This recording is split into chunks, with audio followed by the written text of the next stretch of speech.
Hey soul family, welcome back to my YouTube channel Priyanka 777 tarot. Guys, आप सभी के प्यार के लिए और प्यारे प्यारे कमेंट्स के लिए बहुत बहुत शुक्रिया, धन्यवाद। Thank you so much guys. आप अगर चैनल पर नए हो तो चैनल को सब्सक्राइब ज़रूर कीजिए, बेल आइकन को ऑल पर लगाइए ताकि आने वाले हर वीडियो का नोटिफिकेशन आपको मिलता रहे। मेरे सभी सब्सक्राइबर्स का तहे दिल से शुक्रिया, धन्यवाद, thank you so much guys. आज हम ट्विन फ्लेम जर्नी में जो डिवाइन मैस्कुलिन की एनर्जी होती है, तो आज हम डीएम के बारे में जानेंगे कि डीएम होते क्या है। ये जो सूर्य का कार्ड यहाँ पर मैंने रखा है, यही होते हैं डीएम। सूर्य की ऊर्जा होती है। तो स्टार्ट करती हूँ मैं वीडियो। सबसे पहले गाइज ये बता दूँ कि ये जो डीएम की एनर्जी होती है, ये जेंडर स्पेसिफिक नहीं होती है। अगर आप ट्विन फ्लेम जर्नी में हो तो कभी कभी ऐसा भी होता है कि फीमेल बॉडी में डीएम एनर्जी होती है और कभी कभी ऐसा भी होता है कि मेल बॉडी में डीएफ एनर्जी होती है। तो आप आपके हिसाब से देख लीजिए कि आप जेंडर वाइज कौन सी एनर्जी में यहाँ पर ऑपरेट कर रहे हो। तो जो डीएम्स होते हैं गाइस, उनका जो बचपन होता है, बचपन से ही डीएम्स पर ना बहुत सारी जिम्मेदारियाँ होती है। ये उनके पेरेंट्स की जिम्मेदारी हो सकती है, मतलब उनके पेरेंट्स ऐसा कुछ काम करते हैं, दोनों भी वर्किंग है, तो वहाँ पर उन पर जिम्मेदारियाँ आती है, या फिर भाई बहनों की जिम्मेदारियाँ होती है। अब ये भाई बहनों वाली जिम्मेदारी कैसी होती है गाइस कि अगर किसी डिवाइन मैस्कुलिन के जो पेरेंट्स है वो कार्मिक कपल है एक दूसरे के और बहुत ज़्यादा लड़ाई झगड़े करते हैं, बहुत ही ज़्यादा एक दूसरे को गाली गलौज करते हैं, मतलब एकदम टॉक्सिक फैमिली एनवायरनमेंट में अगर डीएम रहते हैं, तो उनके जो भी छोटे भाई बहन होते हैं तो उनकी ज़िम्मेदारी उन पर आ जाती है, उन्हें प्रोटेक्ट करने का काम वो करते हैं। तो वो भी एक तरीके की ज़िम्मेदारी होती है। कभी कभी फाइनेंशियल, कुछ डीएम्स ऐसे भी होते हैं जिनका जो फैमिली बैकग्राउंड है, जो फाइनेंशियली वीक होते हैं, तो वहाँ पर जिम्मेदारियाँ आती है। तो ये अलग अलग डीएम्स की लाइफ में अलग अलग रिस्पॉन्सिबिलिटीज़ हो सकती है। तो ये उनका बचपन होता है। कुछ डीएम्स देखिए, उनके जो पेरेंट्स हैं इतने ज़्यादा नार्सिसिस्ट होते हैं, इतने ज़्यादा कंट्रोलिंग होते हैं, अब्यूज़िव होते हैं, बिकॉज़ उन पेरेंट्स के साथ डीएम्स का कर्मा जुड़ा होता है पास्ट लाइफ का, जो क्लियर करने के लिए, बैलेंस करने के लिए डीएम्स के माता पिता बनकर आते हैं और बहुत ज़्यादा अपने ही बच्चे को टॉर्चर करते हैं, जिससे कि डीएम्स के अंदर इनर चाइल्ड फियर क्रिएट हो जाता है, इनर चाइल्ड इश्यूज़ क्रिएट हो जाते हैं। उन्हें बचपन में ही अपने माता पिता से वो प्यार नहीं मिलता है जो एक बच्चे को मिलना चाहिए, जो एक अनकंडीशनल लव होता है। तो ये डीएम्स जो है, बचपन से ही उनके सबकॉन्शियस की प्रोग्रामिंग ऐसे बन जाती है ना कि उनके अंदर एक डर पैदा हो जाता है, इनसिक्योरिटीज़ पैदा हो जाती है, चिंता पैदा हो जाती है। उनका कॉन्फिडेंस लेवल उनके माता या पिता या दोनों मिलकर पूरी तरीके से डाउन कर देते हैं। अब यहाँ पर जो ऐसे घर में पैदा हुए डीएम हैं, तो उनके माता पिता के खुद के इश्यूज़ है, खुद के ट्रॉमास रहे हुए हैं, वो इतने अवेयर नहीं है, वो इतनी ऊपर उठी हुई आत्माएं नहीं है कि उन्हें इतनी समझ आ जाए कि हमारे बिहेवियर से हमारे बच्चों की परवरिश पर, उनके सबकॉन्शियस पर क्या असर पड़ रहा है। तो ये सब चीज़ें अननोइंगली होती रहती है। विद कर्मा बैगेजेस होते हैं जो हील करना भी ज़रूरी होता है। तो ये सब चीज़ें होती रहती है। तो ये जो डीएम्स है, और कुछ डीएम्स ऐसे हैं जो बहुत ज़्यादा फाइनेंशियली स्ट्रॉन्ग फैमिली में पैदा हो जाते हैं, तो वहाँ पर कुछ डीएम्स के अंदर फिर एक फॉल्स ईगो भी क्रिएट हो जाता है, बिकॉज़ वो बचपन से ही बहुत ज़्यादा पैसा देखते हैं घर परिवार में, रिच फैमिली बैकग्राउंड से वो बिलोंग करते हैं, बहुत बड़ा जैसे कि पॉलिटिकल फैमिली होती है या फिर कोई सेलिब्रिटी ऑलरेडी होते हैं तो उनके घर में पैदा हो गए। कुछ ना कुछ ऐसा होता है जहाँ पर उनके अंदर एक फ़ॉल्स ईगो क्रिएट हो जाता है, बिकॉज़ उनके पेरेंट्स के अंदर भी वो एक फ़ॉल्स ईगो रहता है और वही देख देख कर उनमें भी वो ईगो पैदा हो जाता है। तो ये जो कुछ भी उनके बचपन में होता है, ये अलग अलग होते हैं गाइज़। हर डीएम की लाइफ मतलब सिमिलर हो सकती है, लेकिन 19-20 का यहाँ पर फ़र्क ज़रूर होता है। तो आपके डीएम की लाइफ में क्या हुआ है वो आपको पता है। अगर उन्होंने आपसे कभी बताया है या फिर जो कुछ भी आपने एक दूसरे से शेयर किया है, या फिर कलेक्टिव में जितनी भी एनर्जीज़ यहाँ पर मुझे पिक हो रही है, उस हिसाब से मैं आपको बता रही हूँ गाइस कि कलेक्टिव में अलग अलग जो डीएम्स है, अलग अलग एनवायरनमेंट में उनकी अपब्रिंगिंग होती है। तो ये जो कुछ भी इनका चाइल्डहुड होता है ना, वही उनके जर्नी पर बहुत ज़्यादा गहरा असर डालने में काम करता है। अब ये गहरा असर क्या होता है पता है आपको? अब ये जो डीएम्स है जिन्हें अपने खुद के घर परिवार से प्यार नहीं मिल रहा है, अब वो क्या करते हैं, वो प्यार कहीं बाहर ढूंढने की कोशिश करते हैं। वो अपने दोस्तों में ढूंढने की कोशिश करते हैं, या फिर किसी गर्लफ्रेंड को बना लेते हैं, उसमें वो प्यार ढूंढने की कोशिश करते हैं। और ये जो मल्टीपल रिलेशनशिप्स में रहते हैं ना डीएम्स, जब तक उनकी डिवाइन फेमिनाइन की एंट्री नहीं होती है गाइस, तब तक की बात मैं यहाँ पर आपको बता रही हूँ। आगे भी मैं बताऊँगी, हो सकता है ये वीडियो थोड़ा सा लेंदी हो, बड़ा हो जाए, लेकिन इट्स ओके।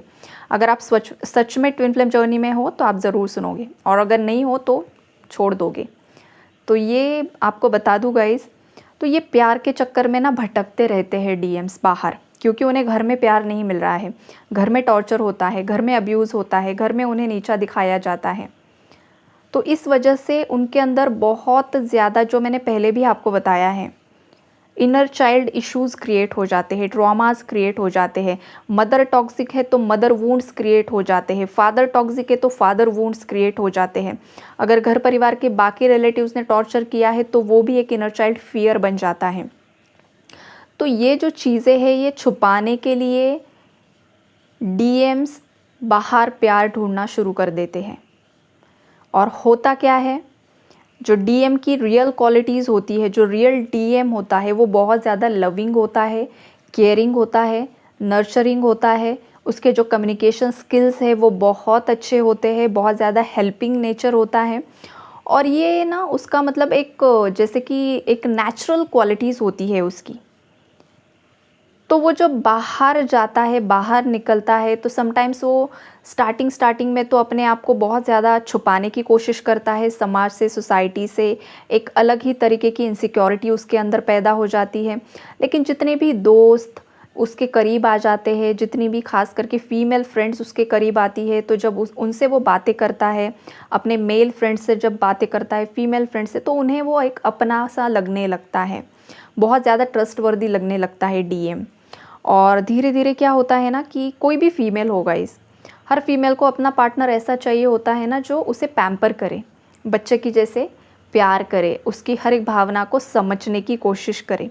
चाहे वो गुस्से में है तो भी गुस्से के पीछे का प्यार वो समझ सके। और एक जैसे कि माँ जैसा प्यार होता है ना, वो हर फीमेल को अच्छा लगता है। तो ये जो डीएम्स होते हैं ना, वो इसी तरीके से पैम्पर करते हैं, इसी तरीके से बातें करते हैं। इनके कम्युनिकेशन स्किल्स बहुत प्यारे होते हैं। तो इससे हो क्या जाता है, बहुत सारी फीमेल्स इनकी तरफ अट्रैक्ट हो जाती हैं। और ख़ास करके डीएम्स का जो ऑरा होता है ना, वो इतना ज़्यादा मैग्नेटिक होता है ना, कि ऑटोमेटिकली फ़ीमेल्स उनकी तरफ अट्रैक्ट हो जाती हैं। तो ऐसे चक्कर में बहुत सारी फीमेल्स डीएम्स की लाइफ में आती है।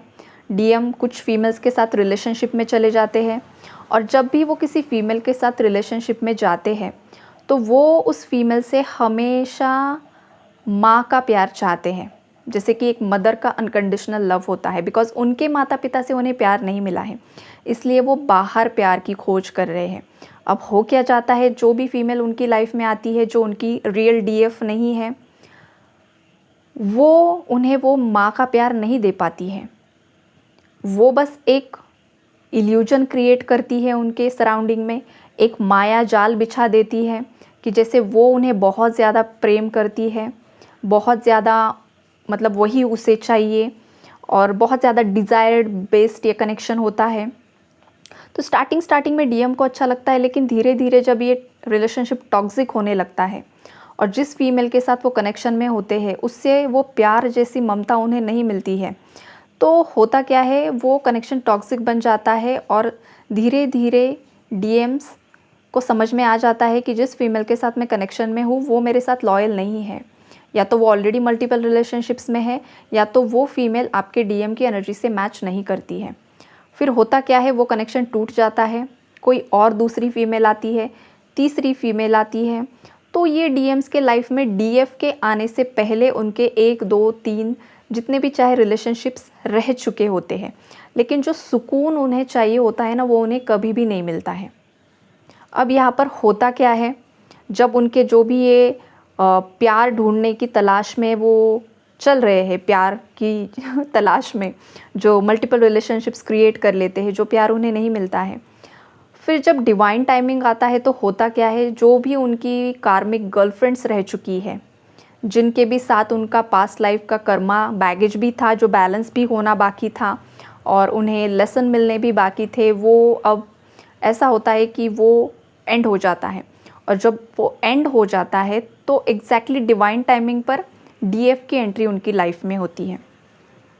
और डीएफ से पहले जितने भी रिलेशनशिप्स में डीएम रह चुके होते हैं, वो फीमेल्स ऐसी होती है ना, बहुत ज़्यादा मटेरियल लाइफ से जुड़ी हुई होती है, बहुत ज़्यादा एंजॉय करना, लग्जरियस लाइफ में रहना, बहुत ज़्यादा बाहरी दुनिया की तरफ अट्रैक्शन होना, मल्टीपल रिलेशनशिप्स में रहना, धोखाधड़ी की एनर्जीज़, धोखा देना, दिखावा ऐसा करना, बहुत प्यार कर रही है लेकिन पीठ पीछे डीएम को धोखा देते रहती है। तो डीएम का एक मेंटल कॉन्सेप्ट अगेन ये बन जाता है कि कोई फीमेल किसी के साथ लॉयल नहीं होती है, बिकॉज मेरे जितने भी रिलेशनशिप्स रह चुके हैं पहले, हर एक फ़ीमेल ने मुझे धोखा ही दिया है, मेरे परिवार वालों ने भी मुझे धोखा दिया है, मेरे फ्रेंड्स ने भी धोखा दिया है, हर एक इंसान ने मुझे इस्तेमाल करके छोड़ दिया है। तो ये जो भी मैस्कुलिन के साथ होता है ना, वो 3D मैट्रिक्स के जाल में अगेन फंस जाते हैं।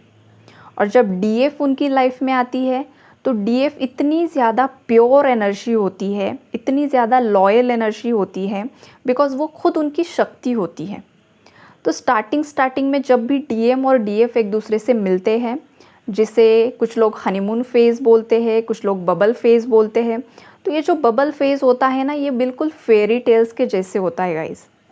जैसे कि राजा को रानी मिल गई और रानी को राजा मिल गया इस तरीके की ऊर्जाएँ होती है।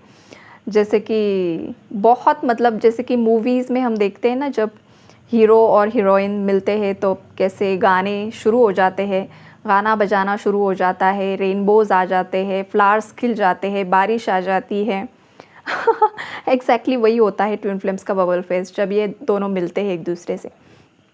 अब हर एक ट्विन फ्लेम का ये बबल फेज़ का टाइम अलग अलग होता है। अब कुछ लोगों का तो 15 दिन का होता है, कुछ लोगों का 1 महीने का होता है, कुछ लोगों का 6 महीने का, कुछ लोगों का 2 साल 3 साल, ये होता है जितना भी आपका सोल कॉन्ट्रैक्ट है उस हिसाब से। तो ये बबल फेज़ में अच्छे से रहते हैं, बहुत अच्छा एक दूसरे से सुकून महसूस करते हैं, जैसे मैं इसी को ढूंढ रहा था, इसी को ढूंढ रही थी और फाइनली मुझे ये मिल गया। अब बहुत एक खुशनुमा सा मौसम हो जाता है। अब होता क्या है, जब बबल फेज़ जब तक है तब तक तो सब ठीक चल रहा है। अब अचानक से क्या हो जाता है, डीएफ जो है वो डीएम को अननोइंगली, डीएफ को भी नहीं पता होता है कि मैं क्या कर रही हूँ, लेकिन अननोइंगली डीएफ की तरफ से डीएम ट्रिगर होना शुरू हो जाते हैं। डीएफ डीएम को कुछ ऐसी बातें बताती है, कुछ ऐसी बातें बोलती है, हो सकता है उसके कुछ पास्ट रिलेशनशिप्स के बारे में, या फिर अगर डीएम के ही कुछ खुद के अंदर के ट्रॉमास है तो उसे वो बार बार ट्रिगर करती है, बार बार उसी टॉपिक्स पर बात करती है या बार बार उसे पुश करती है, तो उससे डीएम थोड़ा सा परेशान होना शुरू हो जाते हैं। और सेम डीएफ के साथ भी ये होता है। डीएफ का मैं कल बताऊंगी, लेकिन जर्नी में ये बात अभी करना ज़रूरी है, इसलिए थोड़ा सा डीएफ और डीएम की किस तरीके से एनर्जीज़ होती है वो भी इस वीडियो में आपको बताऊंगी। और फिर बाद में क्या होता है गाइस कि डीएफ भी डीएम को ट्रिगर करती है, डीएम भी डीएफ को ट्रिगर करता है। यहाँ पर एग्जैक्टली होता क्या है, फिर डीएम को ये लगने लगता है कि ये भी उसी फीमेल्स की जैसी है जैसे मुझे पहले फीमेल्स मिली थी, धोखाधड़ी करने वाली, शायद ये भी वैसी ही है। इतनी ज़्यादा लॉयल कोई कैसे हो सकता है, इतना ज़्यादा प्योर कैसे कोई हो सकता है, इतना ज़्यादा शिद्दत वाला प्यार कोई कैसे मुझे कर सकता है। और इस वजह से हो क्या जाता है कि डीएम्स डीएफ को खोने का एक डर उनके अंदर पैदा होना शुरू हो जाता है। और जब डीएम के अंदर डीएफ को खोने का डर पैदा होता है ना, तो डीएम क्या करते हैं, सडनली कंट्रोलिंग एनर्जीज़ में आ जाते हैं। मतलब वो डीएफ को कंट्रोल करना शुरू कर देते हैं उन्हीं के हिसाब से। उन्हें जो पसंद है उन्हीं से आप बात करोगे, उन्हें जो पसंद है वही आप करोगे। अगर उन्हें जो पसंद नहीं है वो डीएफ ने किया तो फिर वो ट्रिगर हो जाएंगे, फिर उनके अंदर का गुस्सा बाहर आ जाएगा, फिर वो आपको मतलब वो गाली गलौज कभी नहीं करते। एक बात याद रखिए गाइस, डीएम कभी भी अपनी डीएफ को गाली नहीं देते हैं, मारपीट नहीं करते हैं। अगर किसी को लगता है मैं ट्विन फ्लेम जर्नी में हूँ और आपके डीएम ने अगर आप पर कभी भी हाथ उठाया है या आपको गाली दी है, तो वो आपका डीएम नहीं है। डीएम डीएफ पर गुस्सा होते हैं, लेकिन कितना भी गुस्सा हो वो कभी भी सामने से मुंह पर डीएफ को गाली नहीं देते हैं, कभी भी उस पर हाथ नहीं उठाते हैं। एक बात आप मतलब माइंड में फ़िक्स कर लीजिए। किसी को अगर लग रहा है ना कि मेरे डीएम ने मुझे मारा है, पीटा है, गाली गलौज की है, तो नो, ऐसा नहीं है। हो सकता है मिसअंडरस्टैंडिंग्स की वजह से डीएफ के बारे में कुछ गलत बात वो बाहरी लोगों को बता दे। मिसअंडरस्टैंडिंग्स, बिकॉज वो अवेयर नहीं है, इस चक्कर में वो गलत बात कर सकते हैं, गलत बातें बता सकते हैं, लेकिन वो कभी भी गाली नहीं देते हैं। वो गुस्सा होते हैं, डीएफ को गाली नहीं देते हैं। वो दुनिया भर किसी को भी गाली दे दे, अपनी डीएफ को वो गाली नहीं देते हैं। एक बात याद रखिए, हाथ भी नहीं उठाते हैं और हमेशा अपने डीएफ का रिस्पेक्ट करते हैं, हमेशा करते हैं, चाहे वो कितना भी गुस्सा हो अपने डीएफ पर, कितना भी गुस्सा हो। और वो गुस्सा तभी तक होता है जब तक वो खुद अनअवेयर होते हैं, जब तक उन्हें खुद नहीं पता होता है कि वो खुद कौन है, जिस फीमेल के साथ वो डील कर रहे हैं वो फीमेल कौन है, तभी तक वो डीएफ को ब्लेम करते रहते हैं। और डीएम जो होते हैं अपनी फेमिनाइन के लिए बहुत ज़्यादा ओवर पॉजिटिव भी होते हैं गाइज। ये जो ओवर पॉजिटिवनेस होता है वो यही होता है कि कहीं ये जो मैं सुकून ढूंढ रहा था, जिस प्यार की तलाश में मैं था, वो तो मुझे मिल गई है, लेकिन ये कहीं खो ना जाए, ये डर हमेशा बना रहता है डीएम्स के माइंड में। इसलिए वो बहुत ज़्यादा ना ओवर पॉजिटिव भी हो जाते हैं। और इस ओवर पॉजिटिवनेस के चक्कर में होता क्या है कि डीएफ एक वक्त पर उस कनेक्शन में घुटन महसूस करना शुरू कर देती है। बिकॉज जो आपका प्रेम होता है ना, जो ट्रू लव होता है, जो आत्मिक लेवल का प्रेम होता है, वो आप ही का होता है। आपको उसे कंट्रोल करके रखने की ज़रूरत नहीं होती है। वो दुनिया के किसी भी कोने में जाए वो आपका ही होता है, वो कभी किसी और का नहीं होता है। एक बात हमेशा याद रखिए।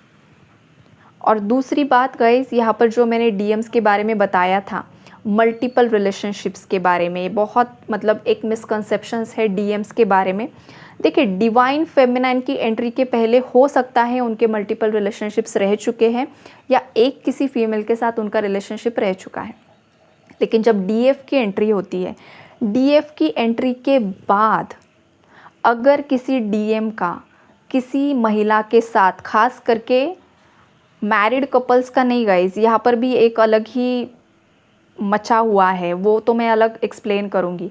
अगर किसी फीमेल के साथ लव रिलेशनशिप में कॉन्ट्रैक्ट है तो ही वो इस कनेक्शन में एंटर होते हैं, वो भी सोल कॉन्ट्रैक्ट पूरा करने के लिए, लेकिन वहाँ पर भी वो खुश नहीं रहते हैं। एक बात मैं आपको यहाँ पर क्लैरिफाई कर दूँ। और बाकी जो डीएम्स होते हैं जहाँ पर फैमिली इश्यूज़ होते हैं, वहाँ पर ऐसे डीएम्स हो सकता है स्टार्टिंग में थोड़ा सा अनअवेयरनेस के चलते किसी फीमेल मतलब पास्ट के किसी एक्स की तरफ थोड़ा बहुत अट्रैक्शन फील कर दे, लेकिन उसके बाद उन्हें डीएफ के अलावा कोई भी नहीं दिखती है। डीएफ ही उनकी लाइफ में सब कुछ होता है गाइस। बहुत लोगों को ऐसा लगता है ना कि डीएम मल्टीपल रिलेशनशिप्स में रहते हैं, तो वो इसीलिए पहले होते हैं बिकॉज वो प्यार की तलाश में होते हैं, जो प्यार उन्हें नहीं मिलता है और बार बार उनके कनेक्शंस टूटते हैं। लेकिन डीएफ के बाद उनकी लाइफ में मल्टीपल रिलेशनशिप्स कभी भी नहीं होते हैं। एक हाथ के साथ हो सकता है, वो भी सोल कॉन्ट्रैक्ट होता है तभी होता है, अदरवाइज नो। डीएफ ही डीएम के लिए सब कुछ होती है, एक बात याद रखिए। अब होता क्या है, जब इन दोनों का सेपरेशन हो जाता है, सेपरेशन के बाद डीएम और डीएफ इन दोनों का मिलकर जो भी यूनिवर्स ने इन्हें काम सौंपा हुआ है वो उन्हें करना पड़ता है। अब डीएफ क्या करती है, धर्म के साथ चलती है, डीएम क्या करता है, कर्म के साथ चलता है। मतलब जितने भी कार्मिक बैगेजेस है वो डीएम के कांधों पर आ जाते हैं। इन दोनों का जब सेपरेशन हो जाता है तो सडनली डीएम की लाइफ में वो एक डिस्टॉर्टेड डीएम बन जाते हैं, बहुत ज़्यादा गुस्सेल डीएम बन जाते हैं, बहुत ज़्यादा टॉक्सिक डीएम बन जाते हैं। बिकॉज उन्हें लगता है कि डिवाइन फेमिनाइन ने ही उन्हें धोखा देकर वो चली गई है, लेकिन ऐसा नहीं होता है। ये सब डिवाइन प्लान के अकॉर्डिंग चीज़ें घूमती रहती हैं। अब जब इनका सेपरेशन होता है, और धीरे धीरे जब डिवाइन मैस्कुलिन का dark night of the soul की एनर्जीज़ में आ जाते हैं, तब उनकी लाइफ में कर्मास इतने ज़्यादा भयंकर तरीके से सरफेस लेवल पर आते हैं। उनके अपने करीबी दोस्त छूट जाते हैं, उनकी डिवाइन फेमिनाइन उनसे दूर हो जाती है, उनके पेरेंट्स उनसे बहुत ज़्यादा टॉक्सिक बिहेवियर करते हैं, अगर उनके साथ कर्मा जुड़ा है तो ही, अगर नहीं है तो वो नॉर्मल भी रह सकते हैं। और जितने भी लोग उनके कार्मिक हैं, उन सब की असलियत यूनिवर्स उनके सामने लेकर आते हैं। डिवाइन मैस्कुलिन को फाइनेंशियली पूरी तरीके से तोड़ा जाता है, ज़ीरो पर लेकर खड़ा कर देते हैं यूनिवर्स। हेल्थ इश्यूज़ बहुत ज़्यादा क्रिएट हो जाते हैं और डिवाइन मैस्कुलिन को ये लगने लगता है कि ये मेरे साथ हो क्या रहा है। तो ये क्यों हो रहा है? बिकॉज मैस्कुलिन्स को उनके पूर्वजों ने चुना है, उनके फैमिली लीनिएज ने उन्हें चुना है कि जितने भी कर्माज है वो मैस्कुलिन को सफरिंग्स के थ्रू वो चेन ब्रेक करनी है और अपने आप को उस माया जाल से बाहर निकलकर सूर्य की तरह चमकना है। ये होता है डिवाइन मैस्कुलिन का पर्पस। और जब ये पूरी तरीके से अपनी पावर में आ जाते हैं, सन की एनर्जी में आ जाते हैं, चमकने लगते हैं, एक दहाड़ने वाला शेर।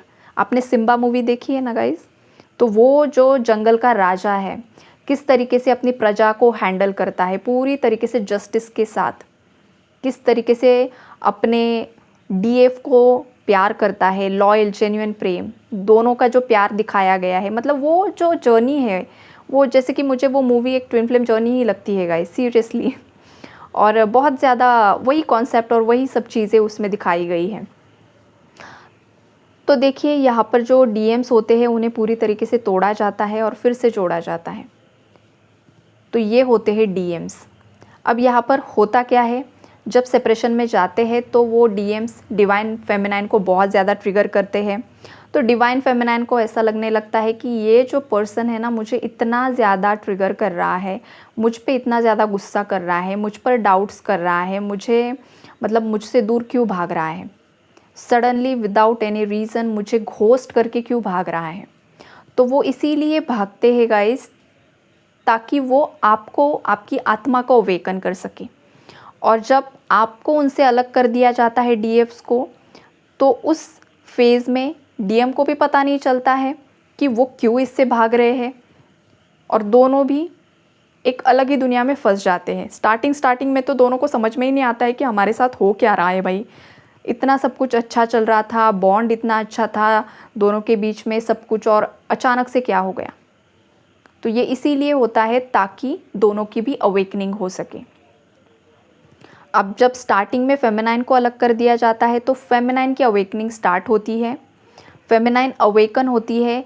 स्टार्टिंग में देखिए फेमिनाइन को भी बहुत ज़्यादा परेशानी होती है इन चीज़ों को रियलाइज़ करने में। कभी कभी वो अपने मैस्कुलिन को ही कार्मिक समझती है। क्यों? क्योंकि वो इतना ज़्यादा टॉक्सिक बिहेवियर करते हैं, उससे भागते हैं, उसके कॉल मैसेजेस को रिसीव नहीं करते हैं, देख कर भी, सीन करके भी रिप्लाई नहीं करते हैं, और कुछ ऐसी हरकतें कर देते हैं, कुछ ऐसे डीपी लगा देते हैं, कुछ ऐसे स्टेटस लगा देते हैं, किसी थर्ड पर्सन के पास कुछ ऐसा बोल देते हैं ना कि जिससे डिवाइन फेमिनाइंस बहुत ज़्यादा हर्ट हो जाती है। लेकिन ये ऐसा क्यों होता है? बिकॉज फेमिनाइंस को मैस्कुलिन ट्रिगर करते हैं। ट्रिगर इसीलिए करते हैं ताकि उसके अंदर की शक्ति को वो पहचान सके। तो ये डिवाइन मैस्कुलिन मतलब डिस्टॉर्टेड मैस्कुलिन क्वालिटीज़ ये होती है सब जो मैंने बताया है।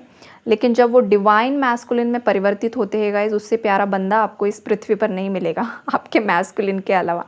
इतना ज़्यादा क्यूट बच्चा होता है वो, बहुत ज़्यादा लविंग होता है, उसकी उम्र चाहे कुछ भी हो, लेकिन वो अपनी फेमिनाइन के सामने क्यूट सा बच्चा ही होता है जो अपनी फेमिनाइन को ही अपनी माँ समझता है। और अपनी फेमिनाइन को माँ समझना मतलब ये जो कॉन्सेप्ट है ना, ये समझने के लिए भी उतना अवेयर होना ज़रूरी है। बिकॉज़ वो प्रेम इतना ज़्यादा पवित्र हो जाता है, इतना ज़्यादा अनकंडीशनल हो जाता है ना, कि वो अपनी ही पत्नी में, अपनी ही प्रेयसी में अपनी माँ सब देखता है, बहन, माँ बहन सब तुम ही हो। ये होता है एक दिव्य प्रेम। और इस दिव्य प्रेम को समझने के लिए क्या आप तैयार हो, और क्या इस दिव्य प्रेम को आप समझ सकते हो, तो ही आप डिवाइन फेमिनाइन या तो डिवाइन मैस्कुलिन हो। अदरवाइज़ आप भ्रम में हो, इल्यूजन में हो। जितनी जल्दी हो सके उससे बाहर निकल जाओ। तो यही आज यहाँ पर रुकते हैं गाइस, कल और ज़्यादा मैं इन्फॉर्मेशन आपको दूंगी। Take care, God bless you all.